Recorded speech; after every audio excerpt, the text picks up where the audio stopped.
और उद्बोधन के इस क्रम में संक्षिप्त उद्बोधन के लिए मैं आमंत्रित कर रही हूं प्रोफेसर रजनीश अरोड़ा जी।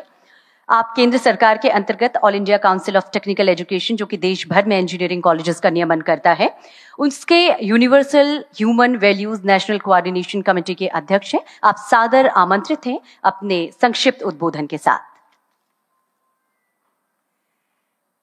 माननीय मुख्यमंत्री डॉक्टर मोहन यादव जी, मंचासीन अतिथिगण और आमंत्रित सज्जनों, बहनों और भाइयों, बहुत ही सीमित समय है। मुझे स्वयं भी, क्योंकि प्रतिनिधि सभा की बैठक के लिए बेंगलोर के लिए फ्लाइट पकड़नी थी, लेकिन मोहन जी का आना हो गया तो मैं रुका हूँ।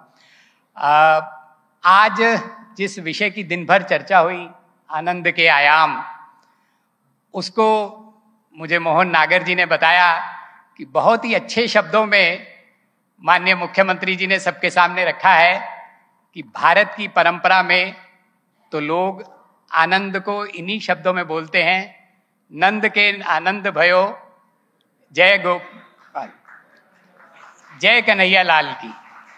ये जो स्वप्न है, ये जो आनंद का स्वरूप है, ये जो सपना है मोहन यादव जी का कि वृंदावन गांव बने जहां घर घर में गाय, घर घर में गोपाल, ये कैसे प्रकट होगा, ये कैसे साकार होगा? उसके लिए आवश्यकता है कि आज जो हमारे विद्यार्थी स्कूल और कॉलेज में पढ़ रहे हैं, उनको इसका महत्व समझ में आए और इसको जीवन में कैसे उतारा जा सकता है, वो बात स्पष्ट हो सके। उस दृष्टि से जैसा रविचंद्रन जी ने बताया कि मध्य प्रदेश ऐसा प्रांत है कि जो पहला प्रांत है कि जो इस प्रकार के विषयों को लेकर के देश में नेतृत्व कर रहा है, और अभी तक जो काम बीज रूप में हुआ है, वो उसके बारे में मुझे विश्वास है कि डॉक्टर मोहन यादव जी के हाथों, उनके नेतृत्व में ये वट वृक्ष का रूप लेगा। अभी तक स्कूलों में आनंद सभा, आनंद को समझने के लिए विद्यार्थियों के लिए एआईसीटी के सहयोग से, एआईसीटी में जब डॉक्टर अनिल सहस्रबुद्धे जी अध्यक्ष थे तो उन्होंने एक एमओयू किया था, और उसके कारण से जो पाठ्य पुस्तकें बनी हैं, 9वीं कक्षा की, 10वीं कक्षा की पाठ्य पुस्तकें भी हैं, अभ्यास पुस्तकें भी हैं, और उसकी शिक्षक मार्गदर्शिका भी है, टीचर ट्रेनिंग मैनुअल भी है। तो ये सारी चीजें आज उपलब्ध हैं, और केवल उसमें एक तेजी लाने के लिए जिस प्रकार की योजना की आवश्यकता है, वो आज हमें उस प्रकार का नेतृत्व सौभाग्य से प्राप्त हुआ है। और अभी तक जो काम हो पाया है, उसके मूल्यांकन की भी आवश्यकता है। उसकी दृष्टि से एआईसीटी में हम लोगों ने जो टेक्निकल एजुकेशन में कॉलेजेस में काम किया, तो कर्णावती की जी इंस्टीट्यूट ऑफ रूरल मैनेजमेंट आनंद में है, उन्होंने पूरे 5 वर्ष के काम को इवेल्युएट करते हुए अपना पूरा रिपोर्ट दिया। उसी प्रकार की थर्ड पार्टी इवेल्युएशन यहाँ पर राज्य आनंद संस्थान भी अपने पिछले 4-5 सालों का कर सकता है, ताकि योजनाएं उस इवेल्युएशन रिपोर्ट के आधार पर बन सके। मैं आज सुबह जो बात डॉक्टर कुमार संभव जी ने 24 स्लाइड्स में कही, मैं केवल उसका एक स्वरूप बताते हुए कि आनंद भीतर से आता है, बाहर से नहीं आता है, ये हम सब लोग बोलते हैं, लेकिन जब आनंद भीतर में होता है तो उसका प्रभाव बाहर नजर आता है। ये बात जो है ये स्पष्ट होनी चाहिए।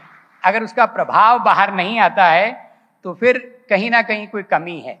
इसलिए उसका जो आधार बताया गया एकात्म मानव दर्शन में, कि अंदर में जब शरीर, मन, बुद्धि, आत्मा, तीनों स्तरों के ऊपर एक एकात्मता होगी, एक रूपता होगी, तो फिर बाहर वो प्रकट होगा। व्यक्तिगत जीवन में भी, व्यष्टि से समष्टि तक, व्यक्तिगत जीवन में भी, परिवार जीवन में भी, समाज जीवन में भी, प्रकृति के साथ भी, फिर प्रकृति के साथ भी संतुलन होगा। इसलिए आनंद केवल एक इंडिविजुअल एफर्ट नहीं है, ये केवल मेरी मेडिटेशन नहीं है। मेरी मेडिटेशन उसके लिए आवश्यक है, लेकिन उसका प्रभाव बाहर नजर आना चाहिए। और मानव का लक्ष्य जो परंपरा में बताया गया, धर्म, अर्थ, काम, मोक्ष, वो आज के विद्यार्थी को उसके मन के सब प्रश्नों का उत्तर मिले उसको ये स्पष्ट हो कि यही मेरा धर्म है, यही मेरा समाधान है, और इसके आधार पर मुझे अपने अर्थ की और अपने जो काम की जो सारे विषय हैं अपने जीवन को चलाना है वो चला सकूंगा, और फिर मैं उस सह अस्तित्व को साकार कर पाऊंगा जो मोक्ष का स्वरूप अपनी परंपरा में बताया गया है। और ये जो सारा फैलाव है ये आध्यात्मिक भी है, बौद्धिक भी है, मानसिक भी है, सांस्कृतिक भी है, सामाजिक भी है, आर्थिक भी है, राजनीतिक भी है।